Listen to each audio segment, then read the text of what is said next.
चलिए जानते हैं देश दुनिया की सिलेक्टेड और काम की 25 बड़ी खबरों को। लेकिन उससे पहले अगर आपने अभी तक इस चैनल को सब्सक्राइब नहीं किया तो सब्सक्राइब कर लें और वीडियो को लाइक करना बिल्कुल ना भूलें। पीएम मोदी ने 2 वंदे भारत ट्रेन को दिखाई हरी झंडी। मुंबई शिरडी मुंबई सोलापुर के बीच चलेगी। पीएम मोदी ने मुंबई के छत्रपति शिवाजी महाराज टर्मिनल्स से 2 नए वंदे भारत ट्रेन को हरी झंडी दिखाई और ये ट्रेनें मुंबई से साईनगर, शिरडी और मुंबई सोलापुर के लिए चलाई जाएगी। इसके बाद महाराष्ट्र में वंदे भारत ट्रेनों की संख्या 4 हो जाएगी, जबकि देश में अब कुल 10 रूट पर यह ट्रेन चल रही है। अंतरिक्ष में सूर्य का एक बड़ा हिस्सा अपनी सतह से टूट गया है। अब एक बवंडर की तरह उसके चारों ओर चक्कर लगा रहा और इससे साइंटिस्ट हैरान है। वह पता लगाने की कोशिश कर रहे हैं कि यह कैसे हुआ। इस घटना को नासा के जेम्स वेब टेलीस्कोप ने रिकॉर्ड किया। इस वीडियो को पिछले हफ्ते स्पेस वेदर फोरकास्ट डॉक्टर तमिता स्कोब ने ट्विटर पर शेयर किया था।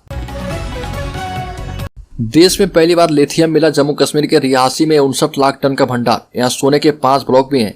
देश में पहली बार लिथियम का भंडार मिला है और इसकी कैपेसिटी 59 लाख यानी 5.9 मिलियन टन है। लिथियम के साथ ही सोने के 5 ब्लॉक भी मिले हैं। लिथियम की यह पहली साइट है जिसकी पहचान जियोलॉजिकल सर्वे ऑफ इंडिया ने जम्मू कश्मीर के रियासी में कर दी है। जोशीमठ में अब तक 868 इमारतों में दरारें आ चुकी है। 243 परिवारों को रिलीफ कैंप भेजा गया। उत्तराखंड के जोशीमठ में जमीन धंसने से अब तक 868 इमारतों में दरारें आई है। चमोली के डीएम हिमांशु खुराना ने इसकी जानकारी दी और कहा कि इनमें से 181 इमारतें असुरक्षित इलाके में है। होटल माउंट व्यू और मलारी इनको तोड़ने का काम आखिरी चरण में है।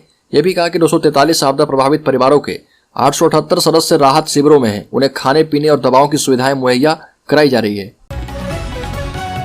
भारतीय अंतरिक्ष अनुसंधान संगठन इसरो ने अपना सबसे छोटा रॉकेट SSLV-D2 लॉन्च कर दिया है। SSLV-D2 3 सैटेलाइट्स लॉन्च करने में कामयाब रहा और ये SSLV को लॉन्च करने की दूसरी कोशिश थी। इसके पहले 9 अगस्त 2022 को पहली कोशिश नाकाम रही थी। 2022 में 2.5 लाख लोगों ने छोड़ी भारतीय नागरिकता। केंद्र सरकार ने 125 देशों की सूची जारी की। केंद्र सरकार ने संसद में बताया कि वर्ष 2011 से अब तक 16 लाख से अधिक लोगों ने भारतीय नागरिकता छोड़ दी है। इनमें सर्वाधिक 2.5 लाख लोग ऐसे हैं जिन्होंने 2022 में भारतीय नागरिकता छोड़ दी है। विदेश मंत्री एस जयशंकर ने राज्यसभा में एक सवाल के लिखित जवाब में यह जानकारी दी। हरियाणा के अस्पतालों में डॉक्टर एवं स्टाफ के लिए ड्रेस कोड लागू कर दिया गया है। स्वास्थ्य विभाग के नए ड्रेस कोड में jeans, palazzo, backless top, skirt जैसे फैशन वाले कपड़े बैन कर दिए गए। वहीं पुरुषों के बाल कॉलर से लंबे नहीं होंगे। महिलाएं स्टाइलिश ड्रेस, भारी गहने और मेकअप यूज नहीं करेगी। नाखून भी लंबे नहीं होंगे। ड्रेस कोड न मानने वाले स्टाफ को ड्यूटी से गैरहाजिर मानकर कार्रवाई की जाएगी। इस मामले में स्वास्थ्य मंत्री अनिल विज ने कहा कि पहले पता नहीं चलता था कि कौन पेशेंट है और कौन डॉक्टर। राम जन्मभूमि मंदिर को बम से उड़ाने की धमकी देने वाले शख्स और उसकी पत्नी को महाराष्ट्र के अहमदनगर से गिरफ्तार कर लिया गया है।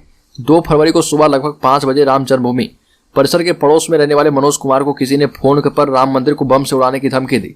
अयोध्या पुलिस ने जांच में पाया कि आरोपी ने अपनी गर्लफ्रेंड के भाई को फंसाने के लिए उसके मोबाइल नंबर का प्रयोग कर नेट कॉलिंग से राम मंदिर को उड़ाने की धमकी दी थी। अयोध्या के सर्कल ऑफिसर SK गौतम ने बताया कि मनोज कुमार के पास जिस नंबर से फोन आया, सर्विलांस के जरिए उसकी जांच की गई। पंजाब में अब अडानी की पोर्ट के जरिए आएगा कोयला। पंजाब के थर्मल प्लांट के लिए झारखंड की पचवारा माइन का कोयला अब 4000 एक्स्ट्रा किलोमीटर का सफर करके आएगा। यह कोयला झारखंड की कोल माइन से पहले श्रीलंका जाएगा और उसके बाद वहां से गुजरात में अडानी ग्रुप के मुंद्रा पोर्ट पर पहुंचेगा। मुंद्रा पोर्ट से इस कोयले को रेल के जरिए पंजाब लाया जाएगा। केंद्र सरकार ने कोयला सप्लाई के इस पूरे रूट को रेल सिप रेल नाम दिया है। देश में सर्वाइकल कैंसर की वैक्सीन इस महीने से बाजार में मिलेगी। इस वैक्सीन में 2 डोज होंगे। इसकी कीमत 2000 रुपये है और ये सर्वाइकल कैंसर के खिलाफ पहली स्वदेशी ह्यूमन पेपिलोमा वायरस वैक्सीन है। वैक्सीन को serum institute of India, department of biotechnology ने मिलकर बनाया है। उत्तराखंड में भर्ती घोटाले के विरोध में राजधानी देहरादून में युवाओं ने हंगामा किया। युवाओं के प्रोटेस्ट की वजह से कई सड़कें जाम हो गई। पुलिस के अधिकारियों ने युवाओं से सड़कें खाली करने को कहा, लेकिन वो नहीं माने। इस पर पुलिस ने लाठीचार्ज कर दिया। इससे गुस्साए युवाओं ने पुलिस पर पत्थरबाजी कर दी।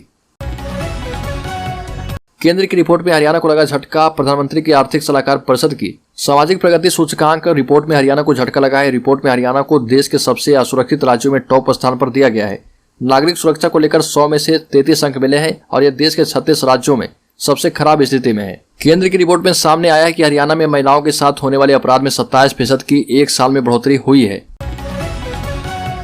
रूस ने यूक्रेन पर 1 घंटे में दागी 17 मिसाइलें। ऊर्जा केंद्रों को निशाना बनाया। यूक्रेन ने 12 हमलों को नाकाम किया। रूस ने 1 घंटे में यूक्रेन में 17 मिसाइलें दागी है और यह हमला सुबह 4 बजे यूक्रेन के जपोरिजिया इलाके में किया गया। द कीव इंडिपेंडेंट की रिपोर्ट के मुताबिक जंग की शुरुआत के बाद यह पहला ऐसा हमला जिसमें एक साथ इतनी मिसाइलें दागी गई। खार्किव के मेयर इगोर तेरखेव ने बताया कि रूस ने अपने हमलों में यूक्रेन के ऊर्जा केंद्रों को निशाना बनाया। पुतिन से सर्वोच्च सम्मान वापस लेगा फ्रांस। मैक्रो ने कहा कि सही समय के इंतजार में हूं। एक दिन पहले जेलेंस्की को दिया मेडल। फ्रांस के राष्ट्रपति इमैनुअल मैक्रो ने 8 फरवरी को देर रात यूक्रेन के राष्ट्रपति वोलोदिमीर जेलेंस्की से मुलाकात की। इसके बाद यूरोप की सबसे बड़ी संसद EU की पार्लियामेंट में भाषण देने के लिए जेलेंस्की को अपने साथ प्लेन से लेकर गए। साथ ही फ्रांस के राष्ट्रपति ने कहा कि मैं पुतिन को दिया फ्रांस का सबसे बड़ा सम्मान, नागरिक सम्मान छीन सकता हूं। बस उसके लिए सही समय का इंतजार भी कर रहा।